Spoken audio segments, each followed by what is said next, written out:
So welcome to this week's video of Kriya RevGEN. Daniel and I are going to be talking business. So not just revenue management, but we thought it would be interesting to talk about Kriya RevGEN's business model.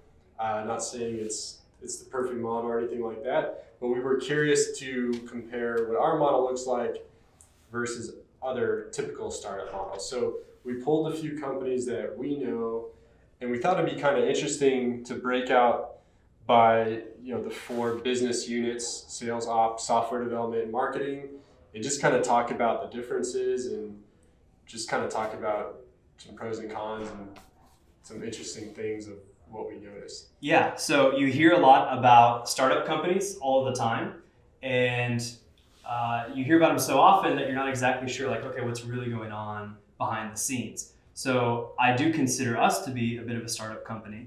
I think we're a little bit unconventional. So what we're going to do is kind of, move the curtain. Daniel. Well, you are a little unconventional, yes. You're just off the map in terms of unconventional.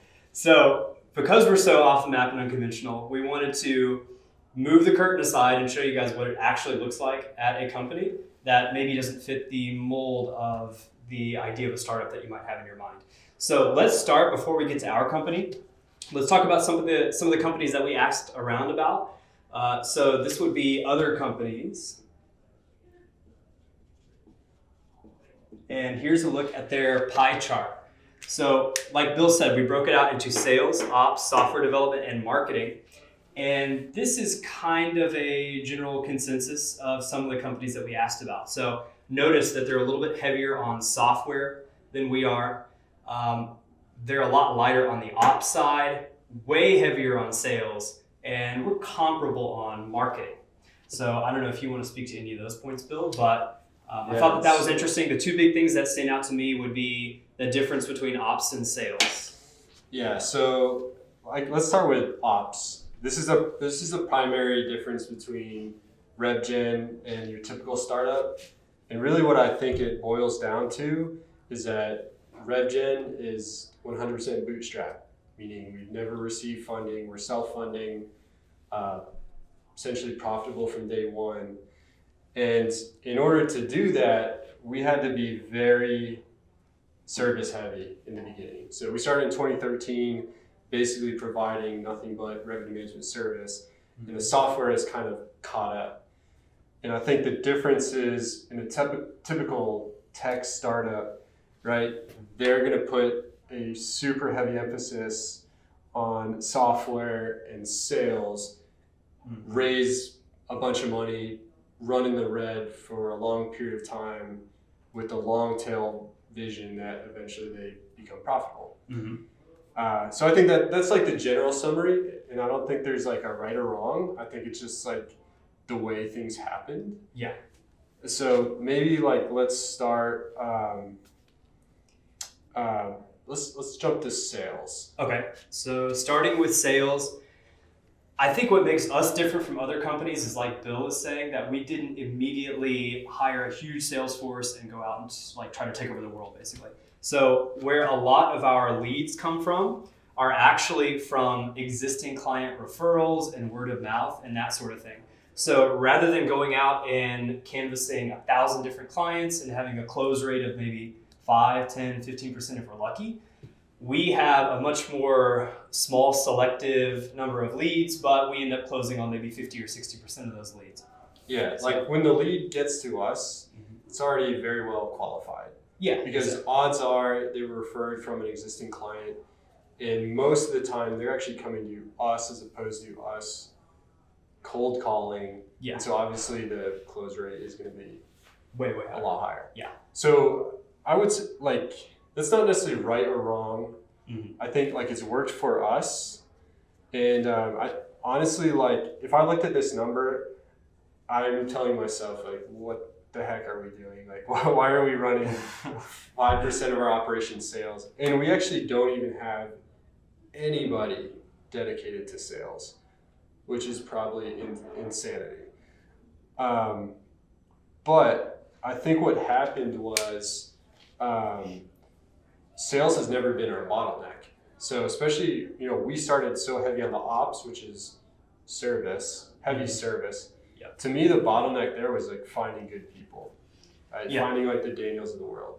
So like he can only manage so many hotels. So what happens? Two. No, I can only handle two. Well, I can only handle two hotels most at a time. people can handle a lot more. Daniel can only handle two. But so we've never even had to actively sell the service. Yeah. I think like as we've caught up over time and we've become more heavy on the software side, it's going to make a lot more sense to have a much stronger sales presence. So I mean, I imagine like if we did this video a year from now, hopefully that number looks like 10 or 20%. Yeah. So I added a column here, prediction. I predict also that we're probably going to want to up the sales presence. So I would say over the next year or coming years, we're probably going to increase the sales. Because like Bill is saying, we've never had a room full of revenue managers sitting around waiting for hotels. It's always been the other way around. So we've always had 10, 15, 20 hotels in the pipeline and then not enough revenue managers to service them. Yeah. So next, do you want to touch on ops and then kind of talk about our differences versus the other companies and then maybe where we're headed on the ops side? Yeah. So on the ops side, this number is going to go down proportionately because we've basically on the service side, we are focusing on like growing with quality partners,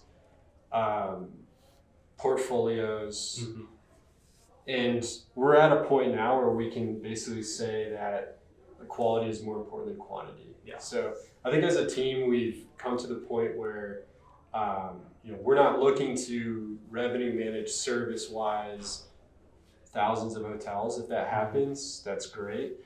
But on the service side, we're much more interested in focusing on 300, 400 really solid hotels within really solid partnerships and portfolios. So I've always kind of seen part of the service, like I'm very passionate about it, but at the same time, the service is what has allowed us to pay for our own investment. So instead of like going out and asking for money, we've self-funded by working really, really hard on the ops side. Yeah. And now once we can get the software going, which we are, I think it might balance out a little bit more. Yeah. So we had to start really heavy on the ops side in order to pay for the software development. So it's been kind of a slow burn. We didn't start off with a bunch of funding, which allowed us to immediately jump into a bunch of fancy software development. We basically kind of built that on this foundation of the really heavy ops. So software development, we're slowly catching up, but this is one that, I mean, unanimously, I know Bill's going to agree, we're going to go up on our software development a lot. So the other companies that we polled and asked about, they're sitting at about 35% of their teams are dedicated to software development, whereas we're only at about 20% right now. So can you kind of talk to the differences, Bill, between like how we look different with software development versus some of these companies here? Yeah, I mean, the main difference is this model guaranteed is burning through cash for the first few years. Yeah, I guarantee. And I'm not saying that that's not a bad thing. It makes sense, right? If your long-term vision is to be profitable 5-10 years down the line, this makes sense. And and in some ways I'm jealous because they're going to be able to move their product along much faster. Now I think we're moving at that speed, but we've been around almost 7 years. And like we're only moving at that speed in the last 2 or 3 years, whereas these guys probably jump out of the gate and start running at that level. So for me, like I want to be at that 35. I think we'll get there probably next year. Honestly, it just takes, in our case, funding from here, and for them, they're getting funding from an outside source. Yep, and then the next section, this is going to be the smallest at both types of companies, so our companies and then other companies, would be marketing. Still though, we only have about 5% of our staff devoted to marketing. That's literally one social media person and then the people that help with social media. So out of a team of about 40, it's maybe 2 total. So that's why we've got it down at 5%. Other companies that we asked, they're sitting at about 10%. So even if they're similarly sized, it's, they have twice the amount of people that are on marketing and social media. Which this one also, I'm going to say it's going to go up. I still think that there's a lot of the pie that can come out of the ops side. So I'm going to say that this will come up some as well. Do you agree? Yeah, I mean, The marketing is going to go up? This is why we're doing this, right? Yeah. I want to put a stronger emphasis on our branding, on our engagement, and dollars too, right behind SEO, SEM. For sure. Yeah, so this will definitely become a more important piece as time goes on. So long story short, we're really looking to, as we grow, increase sales, software development, and marketing. So AKA everything but the operation side. But it's been this operation side that has helped us grow all the other pieces. In conclusion, you could see we are probably moving towards a traditional startup model.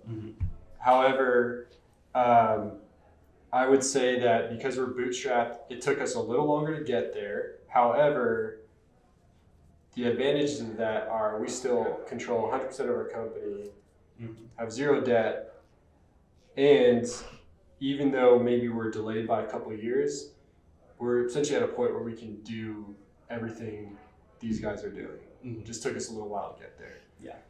The other thing that I think will never match with the traditional startup company is, to be honest, I really don't ever see our sales getting to 30%. Yeah. Maybe 10 or something. Yeah, and honestly, I think that's just because, me personally, I like engaging with potential new clients, and I like networking with our current partners and having them be our sales force.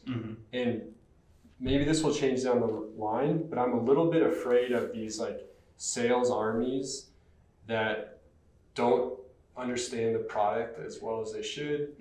And they start cold calling and they kind of lose that personal connection and it becomes very salesy. Yeah. And that's something I never want to be.